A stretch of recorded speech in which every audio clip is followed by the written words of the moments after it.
Olá, pessoal. Iniciamos aí o nosso semestre, né?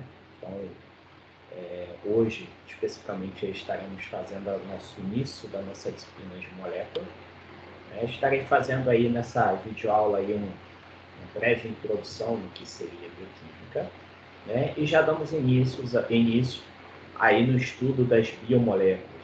De maneira específica, vamos falar um pouquinho a respeito das unidades fundamentais formadoras das proteínas, que são dos aminoácidos. Ok? Deixa eu compartilhar a tela aqui com vocês.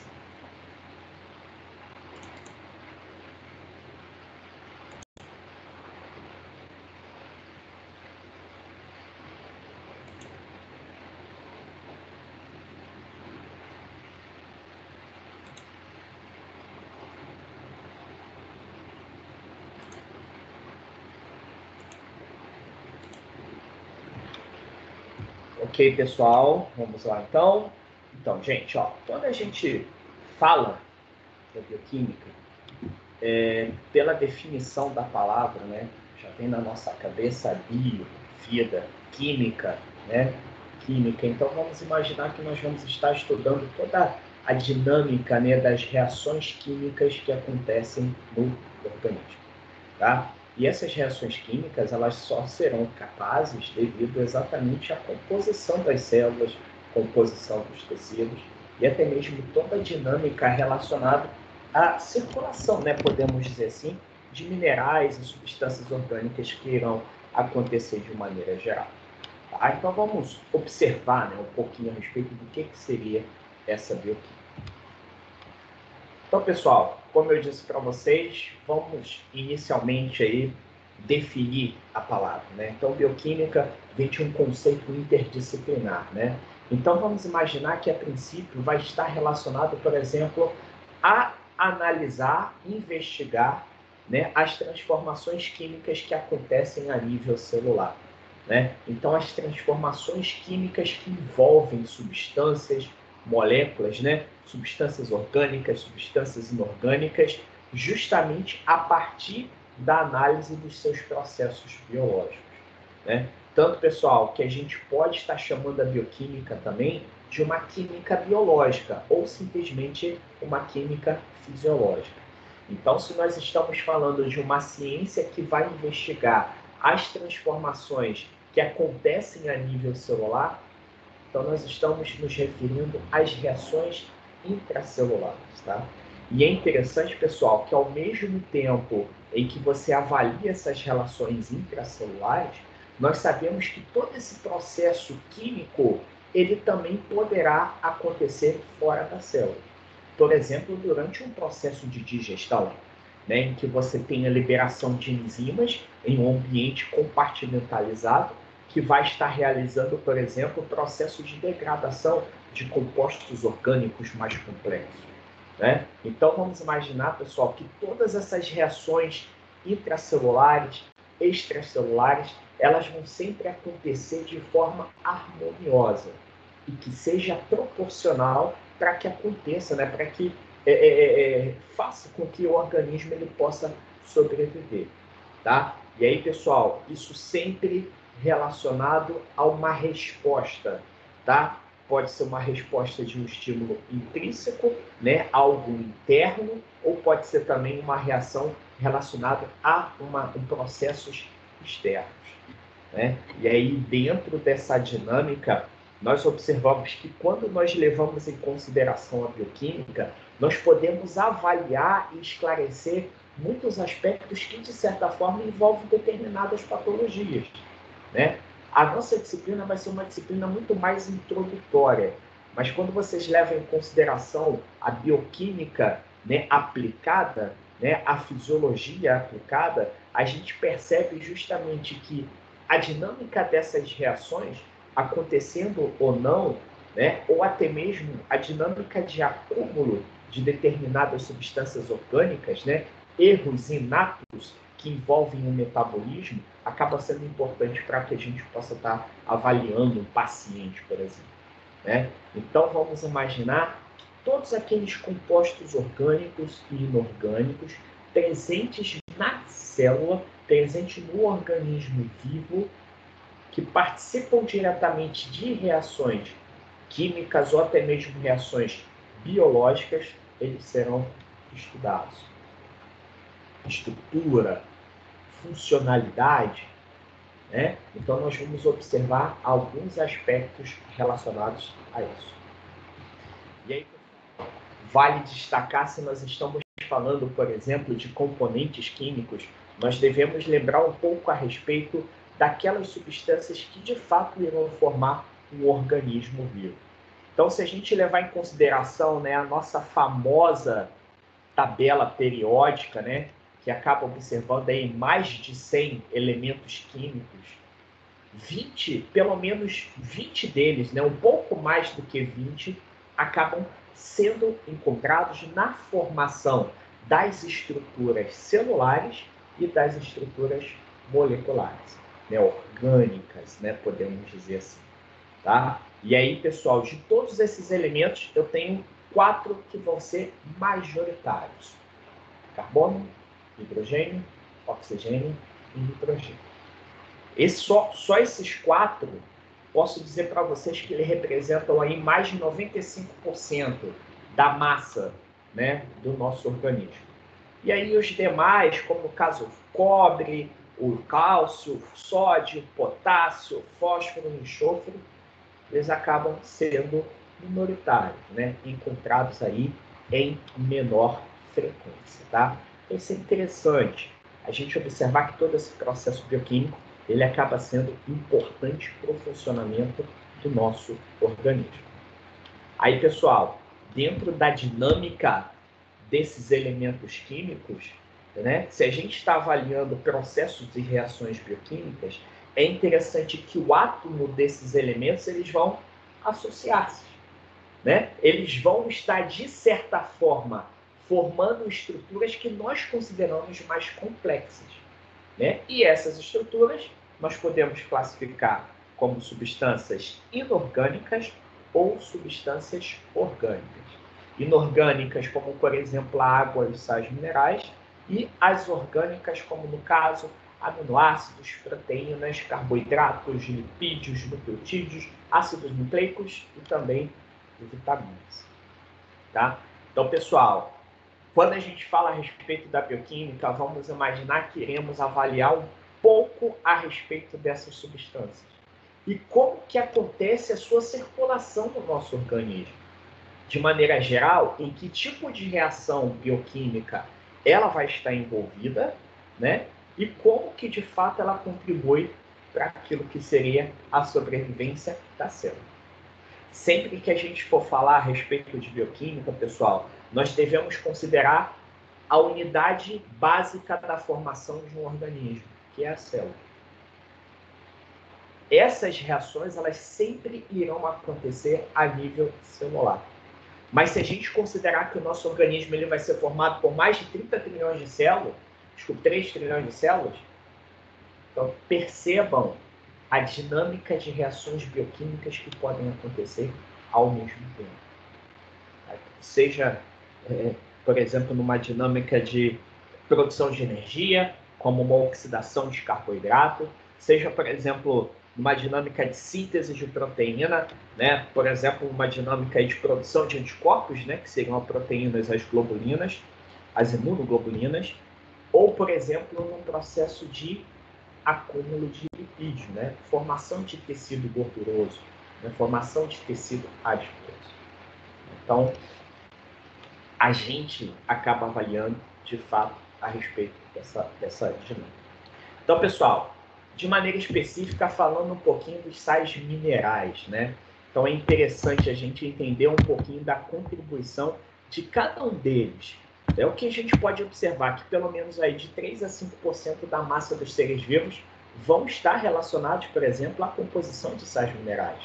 Tá? E aí, o interessante é que esses sais minerais eles podem ser encontrados insolúveis ou imobilizados em estruturas, né? Ou então pode ser encontrado de forma solúvel, dissolvido em água, ou até mesmo associado com outros íons. Só para a gente ter uma ideia, pessoal, eu destaquei aqui 10 desses sais minerais, né? E cada um deles aí tendo a sua importância bioquímica, né? Tendo a sua importância fisiológica. Então, por exemplo, o cálcio. O cálcio, a gente sabe, né? Vai estar relacionado à formação dos ossos, formação dos dentes, né? A gente observa, por exemplo, ele atuando no funcionamento, por exemplo, dos músculos, né? A dinâmica, por exemplo, da sinapse nervosa e também no processo de coagulação sanguínea.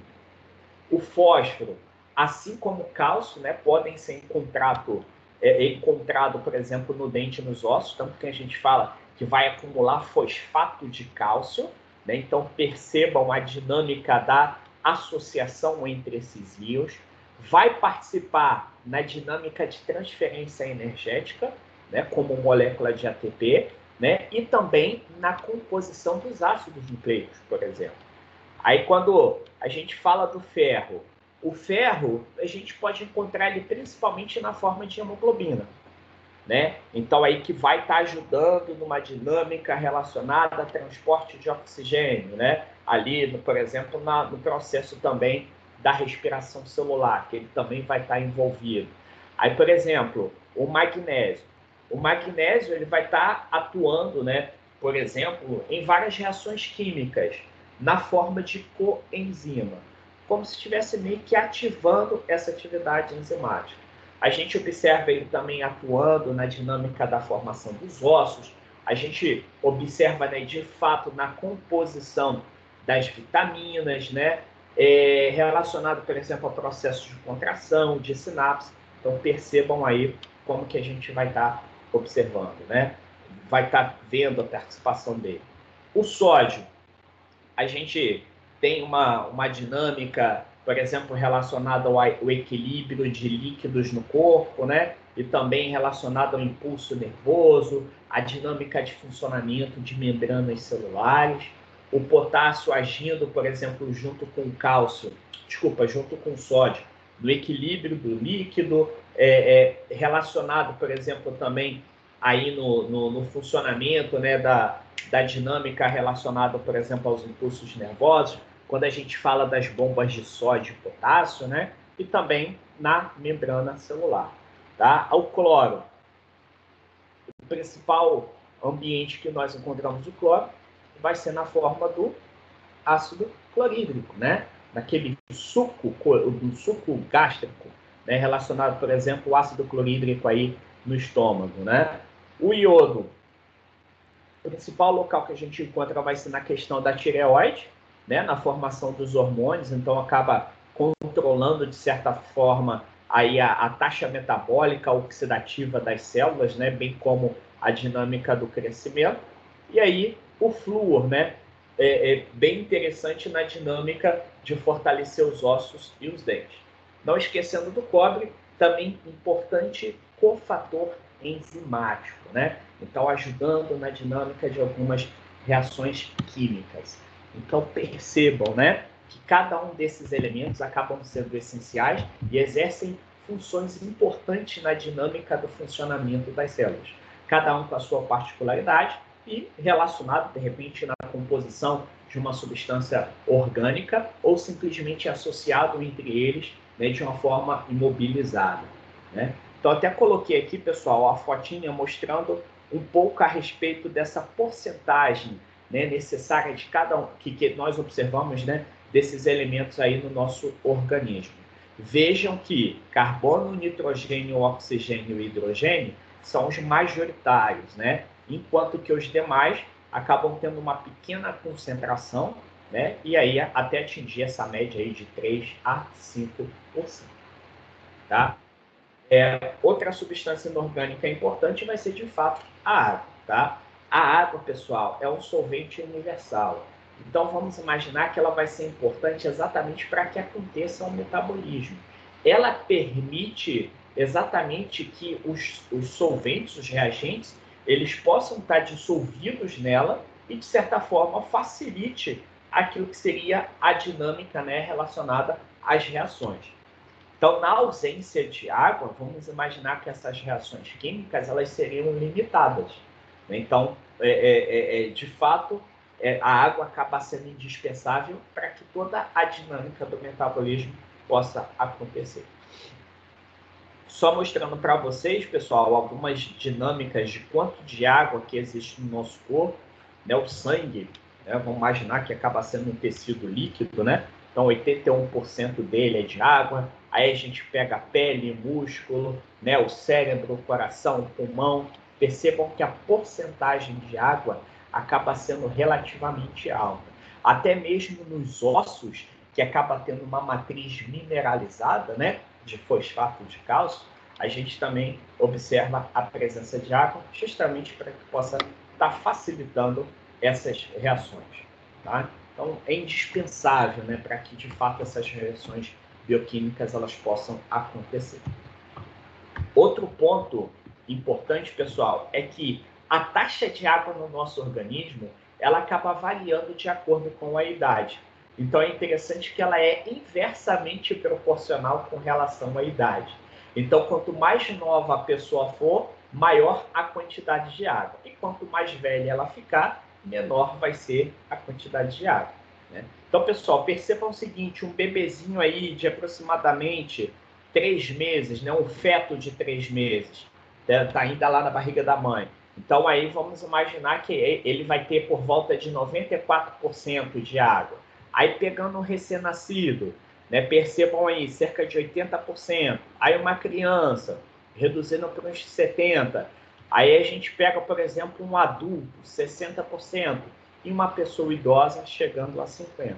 Não é à toa que quando a gente vê, por exemplo, as pessoas idosas, né, a questão da pele caída, da pele enrugada, muitas das vezes vai ser justamente por conta dessa taxa de água que acaba diminuindo, né? E aí, pessoal, olha que interessante. Quando a gente leva em consideração uma pessoa idosa, nós observamos uma pessoa um pouco mais lenta, né, para realizar alguns tipos de atividade, né? E olha como que a gente pode estar associando. O idoso tem uma redução de quase a metade da quantidade de água. E a água ela é indispensável para que aconteçam as reações bioquímicas. Se não acontece reação bioquímica, eu tenho baixa produção de energia. Sem energia, o idoso praticamente não consegue realizar algumas das suas atividades. Vejam só como está tudo interligado, né? A dinâmica dessas substâncias inorgânicas relacionadas ao controle do metabolismo de uma célula e, consequentemente, de um ser vivo, né? Pessoal, além de toda a dinâmica, né, sendo indispensável para o metabolismo, existem também alguns papéis que são fundamentais quando a gente fala a respeito dessas substâncias inorgânicas, como é o caso de transporte de substâncias. É só a gente pegar o tecido sanguíneo como exemplo, que vai ser um meio aquoso, por onde substâncias orgânicas acabam sendo transportadas, né? A dinâmica, por exemplo, de dissolução de nutrientes, né? Então, grande parte dos nutrientes que são absorvidos, eles são solúveis em água, então isso facilita a dinâmica do seu transporte, né? Outra dinâmica importante, dissolução de resíduos do nosso metabolismo. Olha que interessante, vamos observar a seguinte situação. Quando nós acordamos de manhã cedo, a primeira coisa que dá vontade é ir no banheiro, correto? Chegamos lá no banheiro, na hora que a gente vai fazer o nosso xixi, aquele amarelo, né? Aquele amarelo forte, né? Que a gente fala que seria uma cor, né? Exatamente de substâncias excretadas, resíduos excretadas do nosso organismo, do nosso metabolismo, que acabam sendo liberados. A gente não bebe água de madrugada, correto? Então, de manhã sai aquela urina, aquele xixi bem amarelo, bem concentrado. Só que durante o dia, nós começamos a beber água, beber água, beber água. E quando nós vamos ao banheiro, a tendência é que a urina ela fique um pouco mais clara. É exatamente a questão de dissolver esses resíduos. E aí acaba sendo liberado. Né? Então, pessoal, uma dica, né? Se quando a gente vai ao banheiro durante o dia e a nossa urina ela está muito amarela, significa que a gente está bebendo pouca água. Então, isso é interessante, porque é importante que a gente tenha essa dinâmica, né, de observação, principalmente com relação à quantidade de água presente no nosso organismo para nos ajudar justamente nesse processo de metabolismo, tá? Outra dinâmica importante seria o papel lubrificante. De fato, né, um ambiente com líquido evita o atrito entre estruturas, isso evita o desgaste, né, podemos dizer assim. E outro ponto interessante seria a dinâmica da termorregulação. O suor, né, para poder abaixar a temperatura do nosso corpo, né, então acaba sendo interessante, por exemplo, nesse sentido. Então, algumas outras funções, além de ser indispensável para que aconteça o metabolismo. Ok? Pessoal, quando a gente leva em consideração a água como substância inorgânica, vejam só, aqui é uma média geral, tá, gente? Ela vai estar em uma concentração de 75% a 85%. E aí eu tenho as demais substâncias orgânicas, né, como no caso proteína, lipídios, carboidratos, ácidos nucleicos.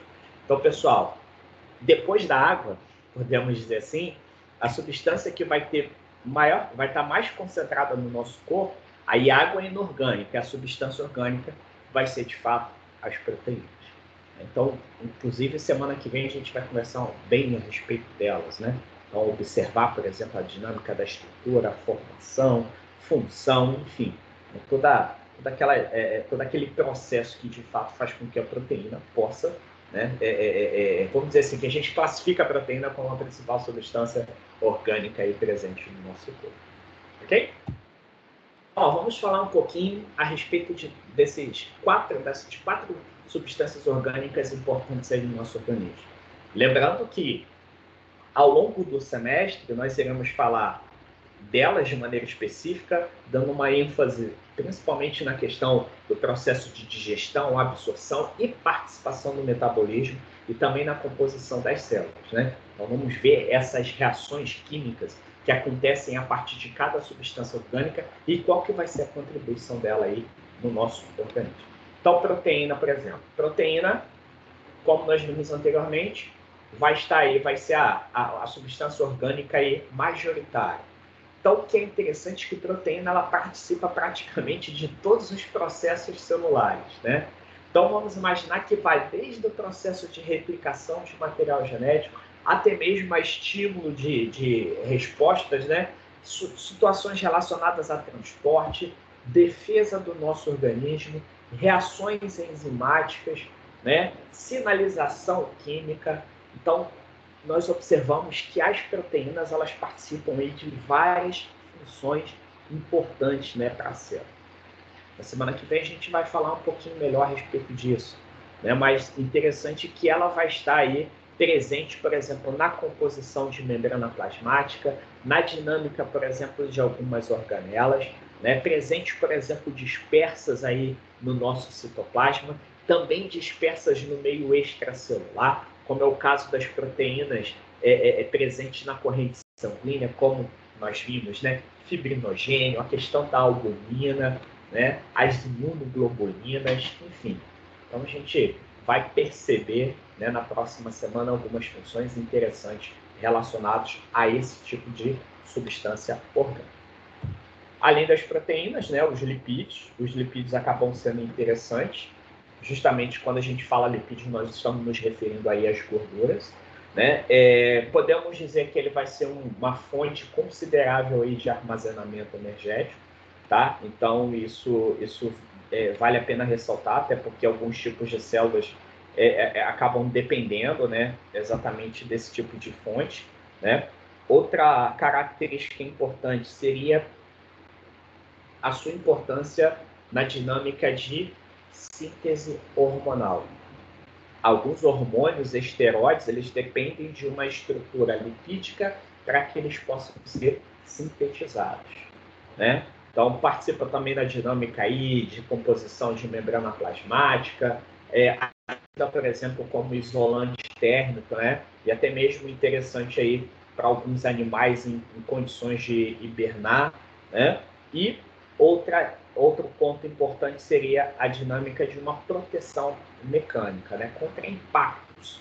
né? Impacto físico, impacto mecânico. Então, isso acaba sendo interessante, né?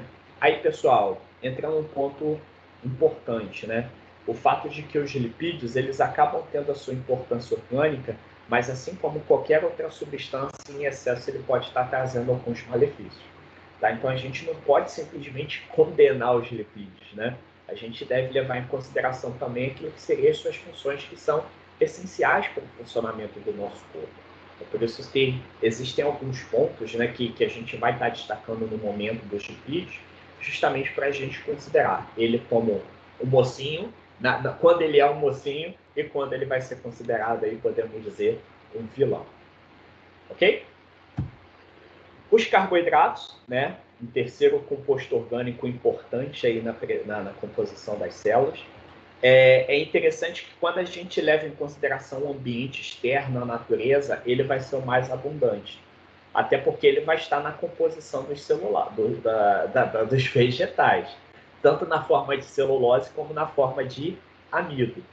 E aí, quando a gente leva em consideração o animal, né, o ser vivo, o animal, né, o reino animal, né, podemos dizer assim, então vamos imaginar que ele é considerado a principal substância energética para as células.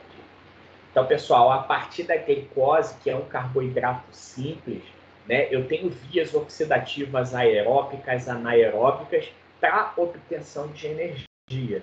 Né? Então, eu posso dizer para vocês que é considerado uma das substâncias mais importantes aí em termos de metabolismo, tá? Só que, assim como os lipídios, tem hora que ele vai ser o mocinho e tem hora que ele vai ser o vilão. Então, quando a gente fala de alguns erros metabólicos, como no caso da diabetes, né? Então, estados de hiperglicemia, isso pode estar levando a algumas complicações, né? Então, a gente sabe, o diabético, né, complicações do diabético, uma insuficiência renal, uma cegueira, até mesmo a necessidade de amputação, né, de algum tipo de membro, pode estar acarretando aí problemas cardíacos, problemas vasculares, né, tem também uma relação direta aí com a imunidade, pode baixar a imunidade, enfim. Então, existem algumas considerações que também no momento do carboidrato a gente vai voltar a conversar. E por fim, pessoal, os ácidos nucleicos, né? Ácidos nucleicos, para quem não lembra, a gente considera como os principais aí o DNA e o RNA, né? Que de certa forma são considerados aí moléculas informacionais, né? Então contém todas as informações genéticas relacionadas aí ao nosso organismo. Então é interessante que ao mesmo tempo que ele contém essas informações genéticas, eles acabam sendo essenciais aí para a síntese de proteínas.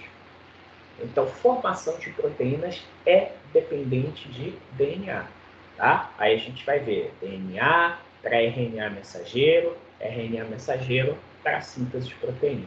É aquele dogma da biologia molecular baseado exatamente na participação das proteínas aí para síntese do material genético para síntese de proteína. Ok? Então, esses foram foi o resumo do que seria o estudo da bioquímica, né? Então, quais as impressões gerais relacionadas para que serve estudar bioquímica, o que a gente estuda e como que a gente avalia, né, de fato, toda essa dinâmica, né, relacionada à composição dos seres vivos. Então, como eu disse lá no início, agora a gente vai fazer uma breve introdução a respeito dos aminoácidos, né? Que como eu disse anteriormente, vão ser, a gente considera as unidades monoméricas formadoras das proteínas. Vamos imaginar o seguinte, pessoal, igual uma pecinha de Lego, né? Quem nunca brincou de Lego? A gente vai encaixando as pecinhas, até a gente, sei lá, montar um carro, montar uma casa, né? Montar alguma estrutura, enfim. Né? Então, para a gente poder formar uma proteína, a gente precisa exatamente dessas pecinhas de Lego. E essas pecinhas de Lego vão ser exatamente os aminoácidos. Então, ó, de maneira geral, quando a gente fala a respeito dos aminoácidos, levando em consideração exatamente aquela composição, né, de átomos, de íons, a gente observa que os principais elementos que vão estar na estruturação vai ser, de fato, carbono, hidrogênio, oxigênio e nitrogênio. Só, pessoal, que a gente vai perceber ao longo dessa parte, né, da aula, que existem alguns elementos que também podem participar da composição dos aminoácidos. Isso acaba sendo importante para você determinar a característica química de cada um deles, né, tornando ele, de certa forma, polar, apolar, né, que pode ter carga positiva, carga negativa, então que pode estar fazendo reação com outro tipo de substância, que pode fazer apenas ligação peptídica, enfim. Daqui a pouco a gente vai observar algum desses aspectos relevantes.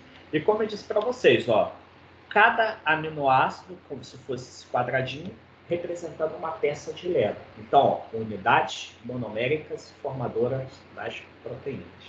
Tá?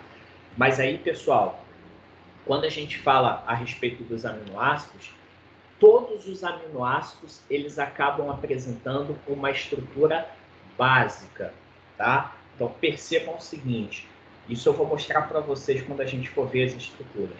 Todo aminoácido ele apresenta aqui, ó, um grupamento amina NH2 e um grupamento carboxila COH, tá? E aí uma cadeia lateral que a gente chama de radical.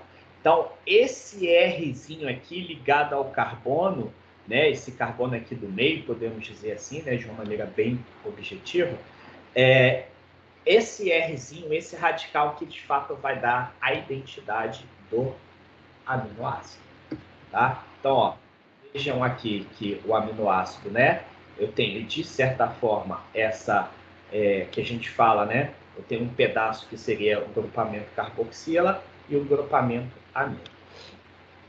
E que é interessante, pessoal, para que eu possa formar uma proteína, possa formar um peptídeo, esses aminoácidos eles precisam ligar entre eles. E a ligação vai sempre acontecer com o grupamento carboxila do aminoácido 1 com o grupamento amina do aminoácido 2. Então percebam, né? Grupamento hidroxila com grupamento amina. Essa ligação entre esses dois compostos, né, entre esses dois radicais, vai formar, né, aquilo que a gente chama de uma ligação peptídica. E nessa ligação peptídica, nós observamos exatamente a saída de uma molécula de água. Então percebam, ó, eu tenho aqui um NH2 e tenho aqui o OH, né? Então, ó, quando eu tenho a ligação peptídica, que é o nitrogênio do aminoácido 2 com o carbono do aminoácido 1, então vai sair um OH do aminoácido 1 e um hidrogênio do aminoácido 2. Então, libera uma molécula de água.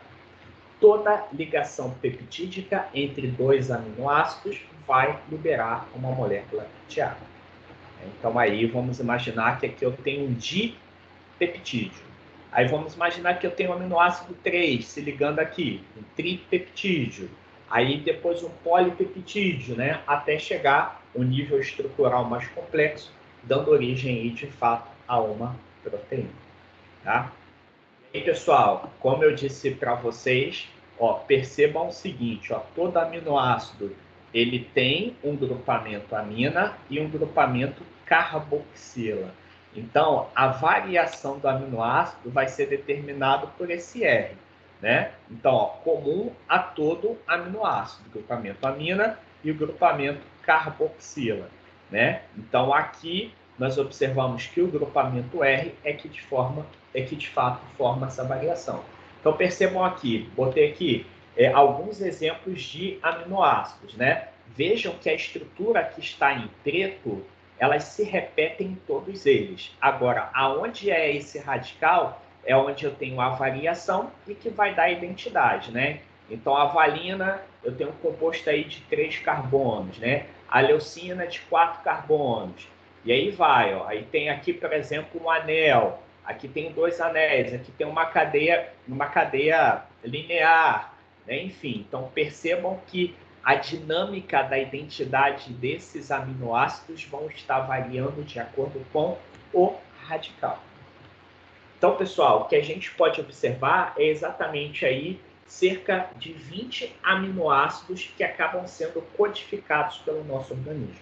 Só que hoje a gente já acaba observando que existem mais de 300 tipos de aminoácidos na natureza, né? Mas aí vamos imaginar que as proteínas que são sintetizadas, né, as proteínas que a gente observa no nosso corpo, vão ser exatamente desse grupo aqui, né, de 20 aminoácidos. Então vamos imaginar que eu tenho 20 aminoácidos presentes aí numa célula.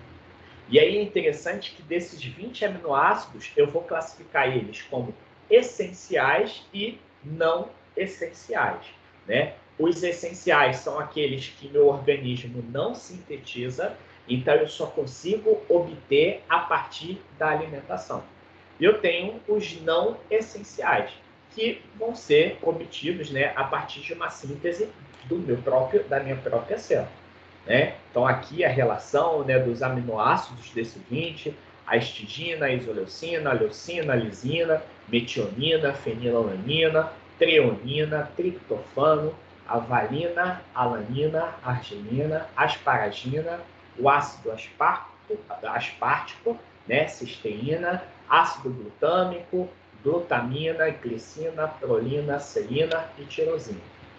Então, são esses os aminoácidos, né? Esses 20 aminoácidos que são codificados aí, né, em tríades de nucleotídeos. Aqueles que são não essenciais, né, vão ser produzidos pelo nosso organismo. E os essenciais a gente precisa adquirir a partir da alimentação. Então, percebam a necessidade de uma fonte de proteína aí na nossa alimentação, né? Então, para que, de fato, a gente possa estar repondo, né, podemos dizer assim, a dinâmica desses aminoácidos essenciais.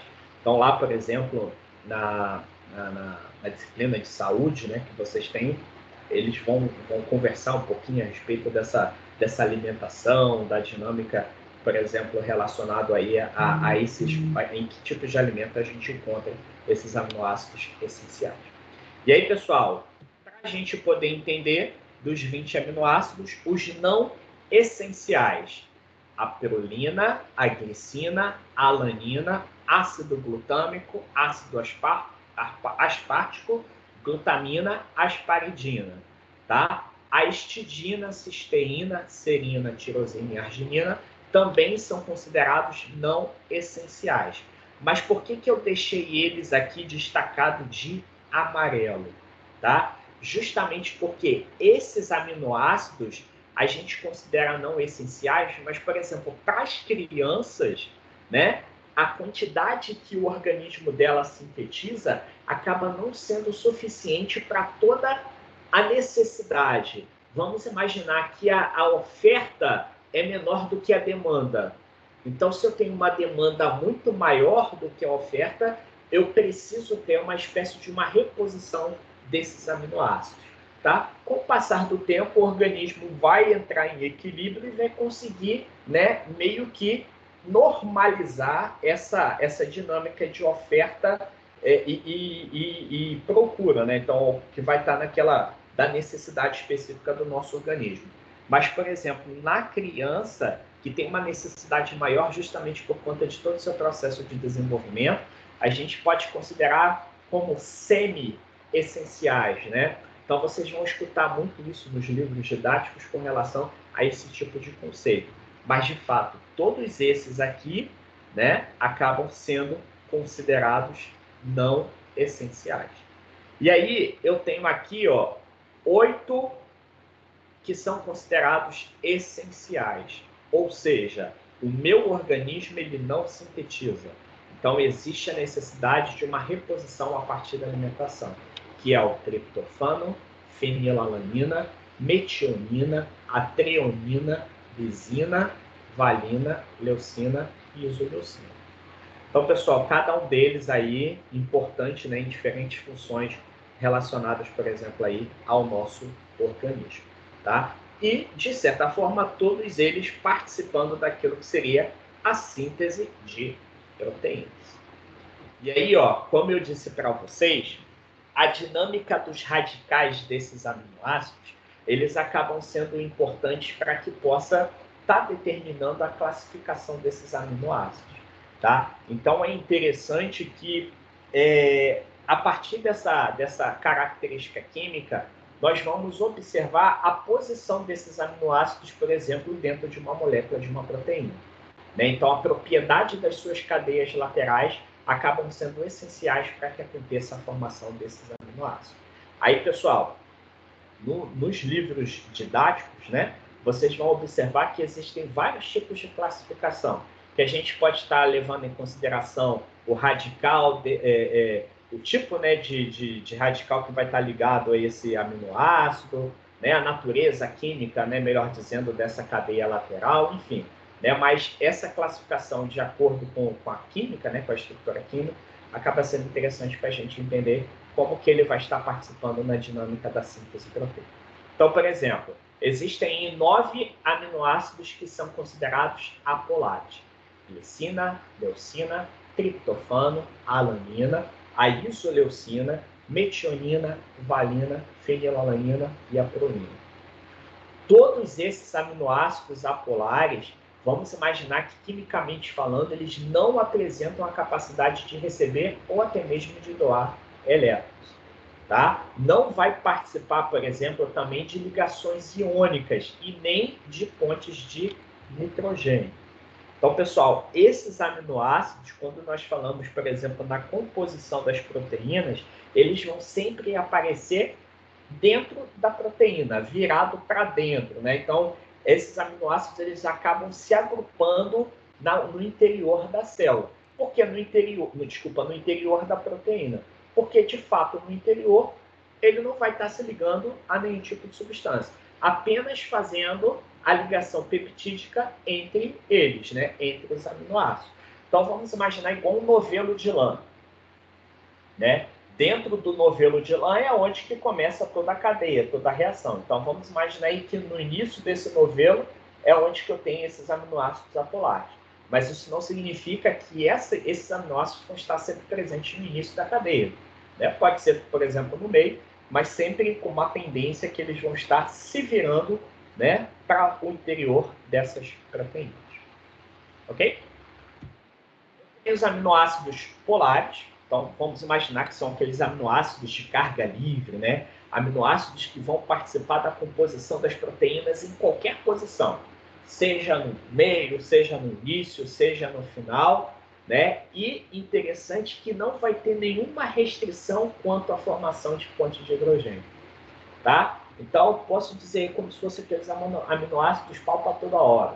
Se liga a tudo quanto é tipo de aminoácido, faz relação que a gente fala molecular, né? Para que possa estar estruturando a proteína. Então, na próxima aula, quando a gente for conversar dessas estruturas, a gente vai voltar a tocar nesse ponto, né? E aí, participa, né, de certa forma, aí, dentro daquilo que seria a composição aí dessas proteínas de maneira geral. Então, pessoal, são 6 aminoácidos, né? Serina, né? A treonina, a cisteína, a asparagina, glutamina e a tirosina. Então, são esses 6 que são considerados aminoácidos polares. A próxima classificação, e aí a gente só tem 2 tipos, né? E já fica nítido, justamente por conta da sua nomenclatura, os aminoácidos em que suas cadeias laterais têm a característica ácidas. Então, são doadoras de prótons, como é o caso do ácido aspartico e do ácido glutâmico. É interessante, pessoal, um ponto que vale destacar, que eu não mencionei, esqueci de mencionar no início, é o fato de que esses aminoácidos eles podem ser utilizados não necessariamente apenas como proteínas, né? Eles isolados podem ser utilizados até mesmo para poder melhorar o gosto de determinados alimentos, né? Melhorar a textura, além de ser utilizado aí como suplementos, né? Aqueles aminoácidos considerados essenciais, como os BCAAs que nós vimos ali, né? Eles são utilizados, por exemplo, na academia como suplemento para ajudar, por exemplo, no ganho de massa magra, enfim. Então, a gente observa que não necessariamente apenas utilizados na composição de proteínas, mas também tendo algumas funções nutricionais, né? E também na indústria de alimentos que acaba sendo importante, né? Então, aí, aminoácidos ácidos, né? São aqueles que, de certa forma, vão estar apresentando, né, a cadeia, né, sua cadeia lateral ácida. E aí eu tenho aqueles que são básicos. Então, o ácido aceptor, o ácido doador, e os básicos vão ser aceptores de prótons, né? É o caso da lisina, da arginina e da histidina. Então, aqui nós temos 3 aminoácidos, né? Então, só para a gente ver a diferença de um para o outro. Certinho? E aí, pessoal, só para a gente poder entender que esses aminoácidos eles vão estar se combinando, né, para que de fato possa estar formando uma proteína, né? Na nossa próxima videoaula, nós vamos conversar de maneira geral como que acontece a condensação desses aminoácidos para a estruturação de uma proteína, né? E entender também um pouquinho da funcionalidade desse composto orgânico, né? Então, de certa forma, como que seria a participação dele em toda aquela dinâmica de funcionamento aí do nosso organismo. Ok? Certinho? Então, na nossa aula presencial, a gente conversa um pouquinho mais a respeito desses aminoácidos, né? E também vamos falar mais um pouquinho a respeito de toda essa dinâmica aí do estudo da bioquímica.